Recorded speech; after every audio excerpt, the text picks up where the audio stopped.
দেখেন, ছাত্রদের যে কোটা বিরোধী আন্দোলন ছিল, এই আন্দোলনকে ভর করে এই ঢাকা ৫ নির্বাচনী এলাকায় যাত্রাবাড়িতে বিএনপি, জামাত, শিবির যে তাণ্ডব চালিয়েছে এবং এই তাণ্ডব চালিয়েছেন, আমি আগেও বলেছি, আজকেও বলি, সশস্ত্র আন্দোলন ১ দিন, ২ দিন, ৩ দিন, ৪ দিন, ৫ দিন, ৬ দিন, ৭ দিন, ৮ দিনের বেশি চলে না। বিএনপির অবস্থাই হয়েছে। বিএনপি এই কমলমতি ছাত্রদের রূপে যেভাবে ভর দিয়ে যে অরাজকতা তৈরি করার চেষ্টা করেছিলেন, আমি আপনাদের মাধ্যমে বলতে চাই, যাত্রাবাড়িতে আমার ওরকম ক্ষয়ক্ষতি করতে পারে। আল্লাহ পাক রাব্বুল আলামিনের কাছে অনেক শুকরিয়া যে এই যাত্রাবাড়িতে আমরা নেতাকর্মীরা এবং যাত্রাবাড়ির মানুষের জানমাল, প্রশাসন, আমরা সবাই মিলে ঠিক রেখেছি। এটাই সবচেয়ে বড়, আমার কাছে বড় প্রত্যাশা।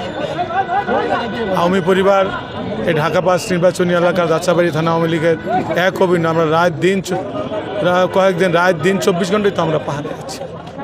মাননীয় প্রধানমন্ত্রী জননেত্রী শেখ হাসিনাকে উৎখাত করা, মাননীয় প্রধানমন্ত্রী জননেত্রী শেখ হাসিনাকে সরকার হটানো, মাননীয় প্রধানমন্ত্রী জননেত্রী শেখ হাসিনাকে এই গদি থেকে সরাই দিবে, এই বিএনপি দিবা স্বপ্ন দেখে। একটু ধৈর্য ধরেন, একটু সময় আছে, অপেক্ষা করেন। ভালো থাকেন। জয় বাংলা, জয় বঙ্গবন্ধু, বাংলাদেশ চিরজীবী হোক।